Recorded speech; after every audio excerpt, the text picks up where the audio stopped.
Saya kasih rahasia ya. Ini diantara kita saja. Janji ya. Takbir saja, kalau paham yang dibaca, itu nikmatnya tak terlukiskan.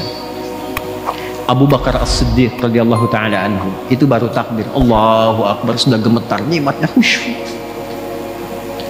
Ali bin Abi Thalib radhiyallahu taala anhu, Sayyidina Ali bin Abi Thalib itu pernah kena duri yang tipis itu kan, itu sakit ya, nyabutnya sulit tuh.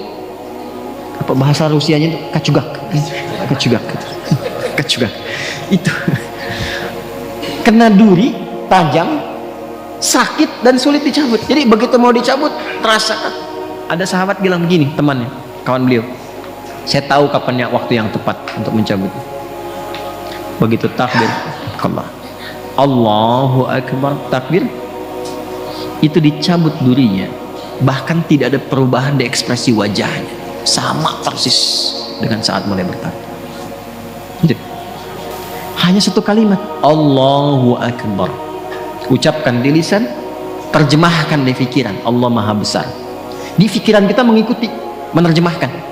Sebab kalau pikiran tidak mengikuti, setan memiliki celah, namanya khanzab. Ada setan penggoda orang sholat namanya khanzab. Saya tidak berani menjanjikan, tapi satu saat kalau kita nanti ada waktu, kita ngaji khusus fikih setan. Sepakat? Halo, jangan lihat saya begitu ya. Nanti ada 9 jenis setan yang harus kita waspadai. Dari mulai setan wudhu, setan rumah, setan kantor, terus setan pasar. Ada bu, setan pasar. Sekarang sudah mulai keren, jadi ke mall, gitu. Itu yang bikin ibu kalau ke mall itu pulang ke rumah masih ingat tas yang ibu lihat itu. Nah itu artinya pengaruh setan melekat sampai ke rumah, gitu. Ibu belanja tuh, padahal beli makanan aja, tapi pulang ke rumah mau tidur, Pak tadi ada yang bagus deh Pak, tas di sana itu, gitu. Nah itu ikut tuh. Udah lama tas kan masih banyak tuh, yang penting fungsinya bisa jadi ibadah. Oh iya ya Pak, ya Allah itu kan dihisab, tapi yang tadi juga bagus kok Pak, itu ke bawah. Itu setan pasar ya. Nah ini setan orang menggoda orang salat. Kata Nabi langsung dalam hadisnya, ketika kita mulai bertakbir, idza kabbara aw bima ma'na kama qala Rasulullah sallallahu alaihi wasallam, fayaqulu syaitan, maka setan mulai beraksi ya. Dia berkata udhkur kada, ingat ini, ingat itu. Ini kalimat ini sering saya sampaikan. Tadi kan sebelum Isya ya, waktu sebelum takbir kan kita fokus saja kan, istau, khusyuk, sudah tahu, khusyuk, fokus, nggak ada ingat apa-apa. Tapi begitu takbir Allahu Akbar, langsung muncul semua di kepala tuh. Ini hujan berhenti apa enggak? Ini pulang bagaimana? Ya kan? Dan sebagainya. Muncul, betul kan begitu kan? Muncul kan? Betul. Nah, berarti hadisnya benar. Dan Nabi nggak mungkin salah karena ada petunjuk wahyu. Hatta la yash'ura lil musalli kam raka'atan yusalli. Sampai ada orang sholat itu tidak menyadari berapa rakaat sebetulnya dia sedang menunaikan sholat. Pasti terjadi. Nanti subuh kejadian nih, besok nih. Ini begitu Anda takbir dari mulai tahajud, kalau yang tahajud nih, nanti kata-kata saya ini akan muncul lagi tuh.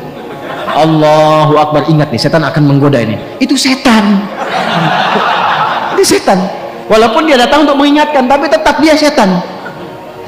Dia setan. Cara mengatasinya bagaimana? Nah, jadi mengetahui, memahami bacaan sholat itu menjadi penting untuk menepis itu. Jadi begitu bertakbir Allahu Akbar, pikiran menerjemahkan Allah Maha Besar, hati meresapi langsung. Ya Allah, aku berikrar Engkau yang Maha Besar. Tapi sebelum sholat bahkan aku membawa kebesaran dalam kehidupan.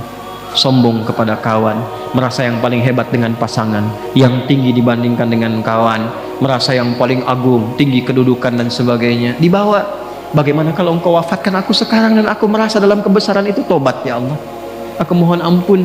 Ini yang membuat Abu Bakar As-Siddiq radhiyallahu taala anhu, sahabat terbaik, imannya tinggi, dekat dengan Nabi, hidupnya membersamai Nabi, hijrah jadi pendamping Nabi, di kuburan menjadi teman Nabi, di akhirat membersamai Rasulullah. Itu takbir Allahu Akbar sampai menangis mengingat itu.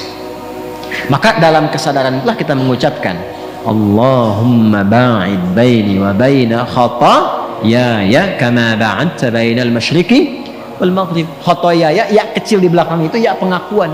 Ya Allah, saya mengakui saya ini banyak salahnya, hamba ini banyak maksiatnya ya Allah. Sedangkan hamba masih mengaku hambamu, Hamba berharap surgamu, hamba berharap pertemuan dengan Rasulullah, tapi hamba mengakui hamba banyak dosa.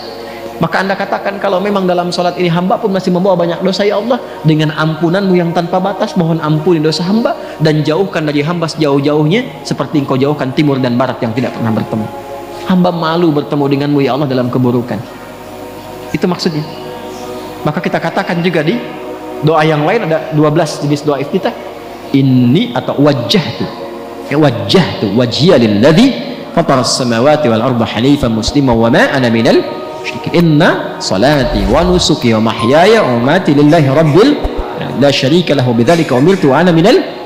Makanya doa itu seringkali disandingkan dengan pembuka juga iftitah. Allahu akbar kabira walhamdulillahi subhanallahi bukratan asila.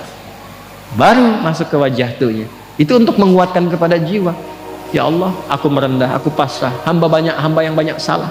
Aku hadapkan dirimu sepenuhnya, pasrah, sepasrah-pasrahnya pada penguasa langit dan bumi.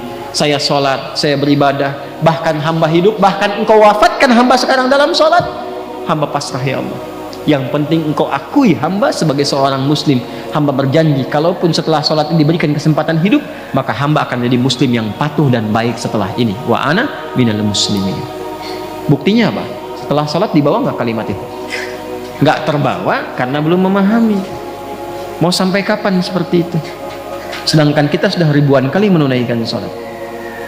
Kenapa dari sekian ribu itu tidak ada yang kita usahakan untuk menikmati sholat itu? Sudah nikmat belum? Tapi kan yang penting benar rukunnya, Ustaz. Betul. Dan itu mengangkat kewajiban, menghilangkan dosa. Ada pahala kalau rukun terpenuhi. Tapi problemnya, ada nggak dampaknya kepada jiwa yang terasakan dalam menjalani kehidupan dunia? Sebab dulu orang sholat itu bukan hanya menggugurkan hukum, berubah menjadi orang baik.